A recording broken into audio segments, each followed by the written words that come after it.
Today we are answering the stupidest. Okay, wait, the best and most amazing. Questions from you, our viewers. At Kurzgesagt, we're experts when it comes to tackling stupid questions. And on top of our own, we get hundreds from you on an almost daily basis. So let's very seriously and scientifically answer some of them. Question 1. How many jellyfish do you need to power Tokyo? Tokyo is a hungry beast, gobbling up around 280 terawatt hours of electricity every year. That's more energy than these 20 countries combined, and more than all of Australia. Can we power Tokyo with our innovative renewable energy source? Some jelly species like Ecoria victoria or crystal jelly contain fluorescent proteins and glow in the dark. If you put one of them in front of a tiny solar panel, you'd end up with something like a microwatt hour of energy. To meet Tokyo's outrageous energy demands, you'd need a quintillion 300 quadrillion jellies. That's too many. Can we use bigger ones? How about Mimicalina nomura, the Nomura jellyfish? Really chunky boys, weighing about as much as a piano and growing up to 2 wide. They're armed with around 1,000 spindly tentacles that grow up to 4 meters long and help them suck up plankton from the water. In recent years, their numbers have been exploding, wreaking havoc on local ecosystems. Using these fridge-sized jellies to power Tokyo will finally give them something more useful to do. They don't glow in the dark, but jellyfish are kind of electric, aren't they? Unfortunately, no. If you've ever been stung by a jellyfish, you know it feels like a painful electric jolt. But the pain actually comes from hundreds of nematocysts inside their tentacles. Tiny dart guns filled with venom. So how do we get energy from jellyfish? We'll squeeze it out of them with the power of piezoelectricity. Piezoelectricity is an electric charge that builds up in certain solid materials like crystals or bone when you stress and squeeze them. For example, a quartz crystal is made up of positive and negatively charged atoms arranged in repeating pyramid shapes. Their charges usually cancel each other, but if you apply enough pressure, atoms shift out of place, and the pyramids become kind of wonky. Positively charged on one side and negatively charged on the other, like a battery. Together, they add up to a charge across the whole crystal. Piezoelectricity powers sonar, times quartz watches, and some nightclubs use it to keep the lights on just from the stamping of dancers' feet. So, here's the plan. We will create a ginormous battery from jellyfish by harnessing the hypnotic movements of Nomura's hundreds of long, thin tentacles. First, we squeeze our jellyfish one tentacle at a time into a kind of wetsuit made from nylon.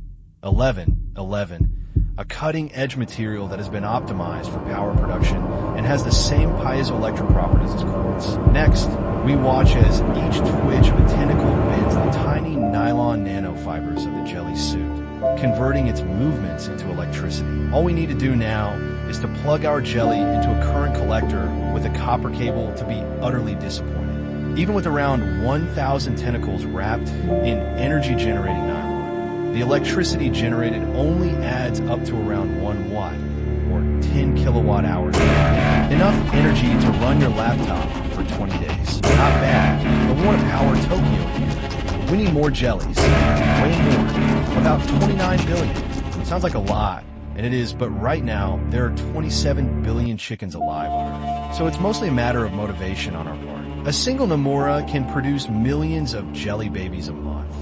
And with enough plankton to eat, they can grow from the size of a grain of rice to the size of a person in less than a year. If we want to breed a lot of them and fast, all we need to do is to basically empty the Pacific of plankton. And of course we'll need space to store them all. Giving each Nomura a cube of space measuring 5 meters on each side sounds generous, but it barely contains the tentacles. All those jelly cubes add up to a tank that's about 7 times the total volume of MT. Fuji, with all those tentacles and cables, our biggest issue will be short circuits. We need to insulate all 29 billion cables. And don't forget the tentacles themselves. Now, even if the jellies get tangled up, we can maintain a steady power supply for the good people of Tokyo. In reality, of course, our jellyfish power station would be pretty difficult to maintain. Nomura would probably die constantly and need to be replaced. And the cost of building this whole mess and killing the ocean to feed them would be like spending $1 that single dollar bill. We're not saying any of this is a good idea, but now we've done the math.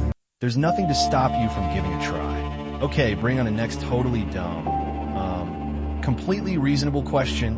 What if it rained bananas instead of water for a whole day? Okay, so first, we try to calculate what would happen if for one day, every single raindroplet was now a banana. Turns out in a storm, several million raindrops can fall on a single square meter, which stacks quickly to the equivalent of a banana asteroid smashing into the planet and killing all life. While fun, this is a bit too much. Instead, let's take the average volume of rain that falls on our planet in a single day, about 33 trillion tons of water, a massive, wobbly orb of water 14 kilometers across. Now let's swap this water for bananas. Each fruit weighs about 120 g, which will give us a daily banana fall of 11. 1 quadrillion bananas, weighing 33 trillion tons in total. If we match average global rainfall patterns, even the Sahara Desert can receive around 15 trillion bananas. If a medium-sized banana has about 105 calories, 15 trillion such bananas alone could already feed the world's population for over 2 months. For the world as a whole, the calories of all rain bananas add up to a grand total of 2 quintillion calories. With just one day of banana rain, we could go on feeding everyone on Earth for over 100 years.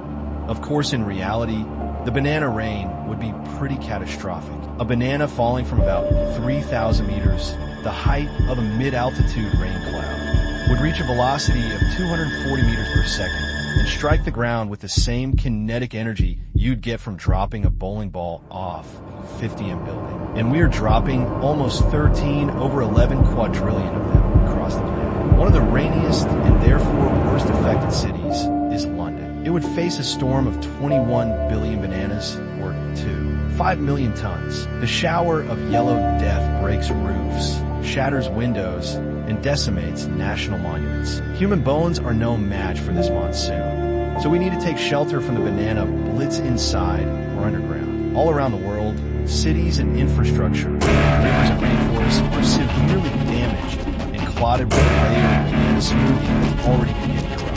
Trillions of mashed bananas are floating in the ocean, clogging up coastlines. Picture the aftermath of all the worst oil spills and superstorms combined, but way worse and kind of everywhere. And our problems are just getting started. The rotting banana mush contains 160 billion tons of methane, 280 times our current annual emissions as a planet. Methane traps around 28 times more heat than CO2. Adding this much greenhouse gas this quickly will lead to a catastrophic and sudden spike in global temperatures. Most ecosystems won't be able to handle it, and we'll witness a devastating mass extinction event. In short, banana rain is an apocalypse-level catastrophe. Okay, hopefully your question has been properly answered. It's time to wrap up for today. Please keep sending us your amazing questions, even and especially if they're stupid. We are collecting them and will answer more of them in the future. Well, that escalated quickly. Like that time I downloaded some random software from a sketchy website. Not stupid at all. We tried out NordVPN to avoid that sort of catastrophe. Go to nordvpn.com/coolwordsgesagt to make sure malicious websites are blocked, web trackers stopped, and pesky ads are hidden. NordVPN's threat protection scans files during downloads and removes malware and trackers automatically. And they warn you of any apps that seem risky. I am looking at you there. On top, NordVPN offers many more features. Summer is travel season, and NordVPN encrypts your connection when you connect to unknown Wi-Fi stations in hotels, airports, or cafes. You can choose from over 7,000 fast servers in 111 countries around the world. So you can also access your home content from abroad. You can also book flights, hotels, or rental cars more cheaply thanks to the price difference in different countries, regardless of whether you're surfing with a computer, tablet, or smartphone. NordVPN is compatible with all major platforms and can be used on 10 devices simultaneously. If you want to discover all the services NordVPN offers, go to nordvpn.com/coolwordsgesagt to get 4 months extra on a 2-year plan. All risk-free with NordVPN's 30-day money-back guarantee.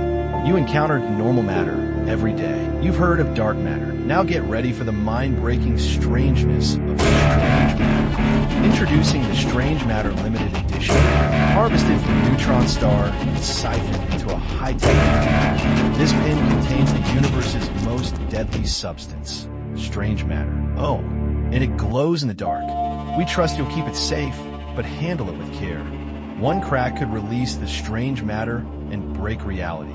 Don't worry, the container has been designed by our best burbs and is very safe, probably. But the real danger is missing out on this limited edition pin. You've only got 72 hours to visit our shop and pre-order yours before it's gone forever. Every pin you buy helps us in our mission to spread knowledge and science. So the next time you watch one of our videos, you will know that you helped to make it happen. Bundle your pin with stellar souvenirs like this Traveler's Pass keychain, your ticket to the galaxy. Put up some sparkly posters or grab more amazing space-themed products. Don't miss out on our next gadget. Stay tuned for more from Ducktopia Labs.